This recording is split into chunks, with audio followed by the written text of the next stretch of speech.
Hello, beautiful people. This is Chris Maddox. I am the founder of the Wild Woman Project and Wild Woman Fest, and I'm speaking to you today because I always speak to you at new moon time, and the new moon is coming October 30th, 2016. It will arrive, and it is important to note that here at the Wild Woman Project, the way that we're approaching the moon cycles. So that's the period from new moon all the way into fullness and then all the way back to new moon again. So that cycle is about 29 and a half days. And we are approaching it here at the project as kind of like a chapter in our lives. So that each new moon, what we're doing is kind of pausing and checking in and acknowledging that much has come to pass in the last month or so. Much has come to pass. What has it been? What am I calling in? What am I creating in the chapter to come in the next month or so? And so as we do this, as we sort of approach our lives in these chapters, a couple of things happen. Number one, we stay awake. So really staying awake to the creative process of our lives. So often we can get really kind of consumed in the to-dos and the goings-ons of life. And, almost without thinking, suddenly we realize, my goodness, I haven't taken a full breath in a week. I haven't stopped and asked myself, how am I doing? How am I feeling? So then life is doing us, and we're not in a co-creative process with life. And that's what begins to happen as we approach our lives in these cycles, as we acknowledge the moon cycles. And this is just one way of acknowledging a cycle. But we really like this form because the moon is this beautiful embodiment of the creative process, from dark moon to the waxing, the building of the light, the full moon standing in the fullness, and then the letting go, the releasing, the dying to begin again. I mean, it's such a mirror to the creative process of life. So as we acknowledge the moon cycles, we become really alive and awake in the creative process of our lives. And that's the whole point. The second thing that begins to happen when we look at our life in these cycles is that when we turn the page to the new chapter, which we do each and every new moon, and we pause and we sit maybe in circle or maybe on our own, and we create a potent intention, something that comes from very deep inside of us, something we want to create, something we want to call in, and that speaks to the way in which we want to approach that sincere, potent intention. Then there is a way for the rest of the cycle that we can really be dancing with that intention, being in the many questions that arise from what it takes for us to really bring that intention to life. And we can also be really aware at kind of like the miraculous co-creation of life, the ways in which maybe our life begins to help us create those intentions. So, that phone call comes, or that email comes, and you have these opportunities that maybe present themselves that are in alignment with your intention. So there is kind of a mystical power to creating intentions on the new moon, and that's what we're honing in on here. So each new moon here at the project, we share in a collective theme. So these themes become sort of the centerpiece, the feel of our international network of Wild Woman Project circles. Each leader kind of takes the theme and does her own thing with it and explores it in her own way with her community. And we have the opportunity to be really specific about what we're exploring in the month ahead. So we are in this exploration, which is the Mystic Moon series, which started on the last new moon in Libra, where we focus for the entire cycle on the capacity to love. It was the love cycle. So now, inspired by the new moon in Scorpio, which is the 8th sign in the zodiac. It's a water sign. It's a fixed sign, which means it's pretty strong, pretty willful. It's ruled by Mars, which is the planet of power and drive in the traditional system. In the modern system, it's also ruled by Pluto, which is the planet of transformation and of death. There's a potency to the Scorpio energy. So for this cycle, what we are exploring as a community on an individual basis and as a group is the quality, the capacity to desire. There is a passage from the Upanishads, which is an ancient Hindu text, which says this: you are what your deepest desire is. As is your desire, so is your intention. As is your intention, so is your will. As is your will, so is your deed. As is your deed, so is your destiny.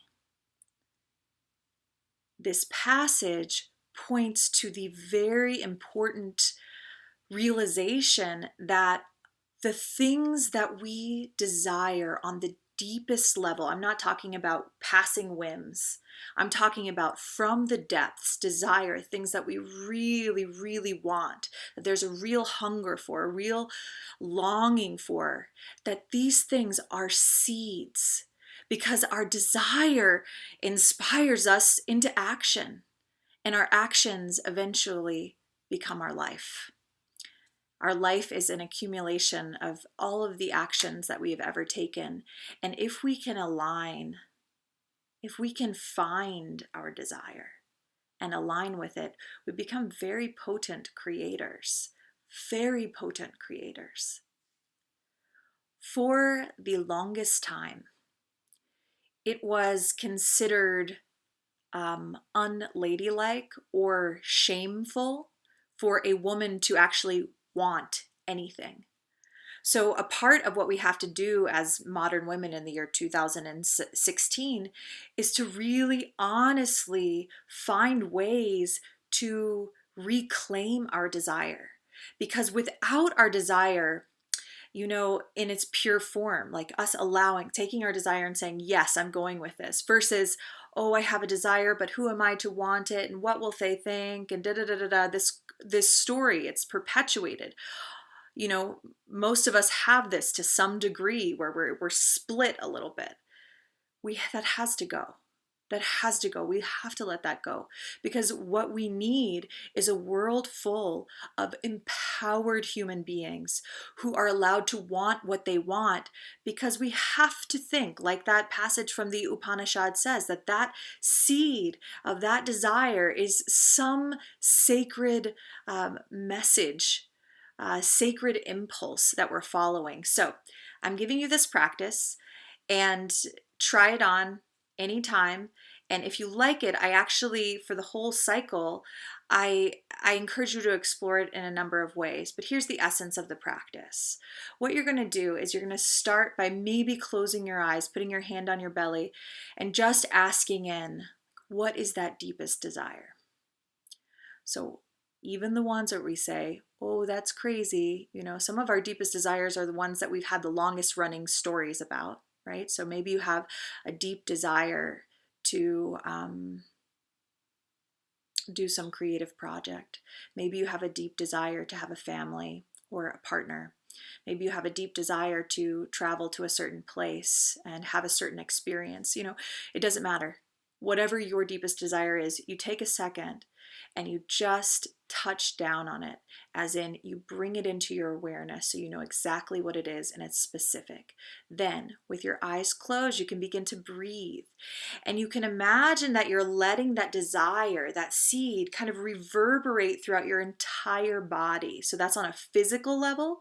You'll feel it with your breath and your lungs and your chest expanding, and maybe your spine getting taller, and maybe a little movement coming into your being.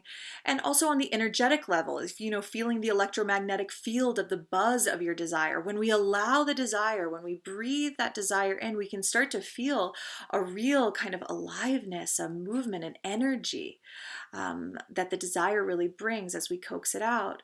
So you'll use your breath to kind of coax it out so you begin to feel really awake physically. And then you can take the next 1 minute to do whatever you want. Maybe for you, it's like putting on your favorite song and doing a dance, but being in the flow of your desire. Maybe it's taking out your journal and like writing a poem.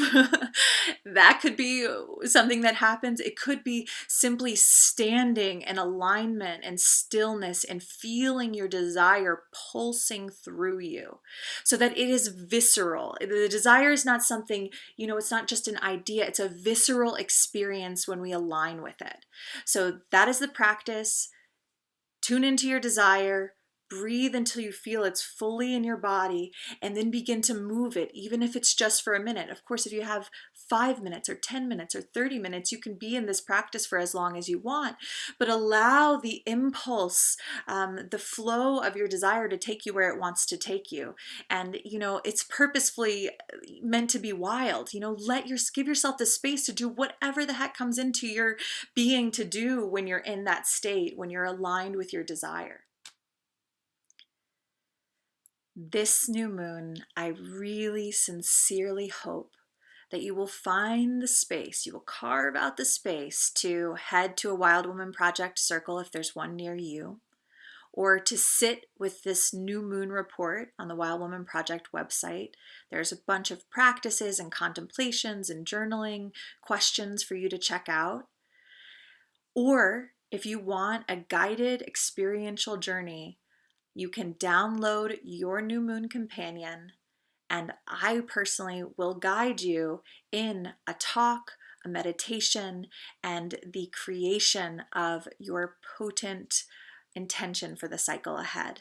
So my prayer to you is that in this next chapter, in this next moon cycle, that you align deeply and fully with your sacred desire, which is a creative superpower. I will leave you today with these words from the patron saint of wild women, Mary Oliver. She wrote, "You do not have to be good. You do not have to walk for 100 miles on your knees through the desert repenting. You only have to let the soft animal of your body love what it loves."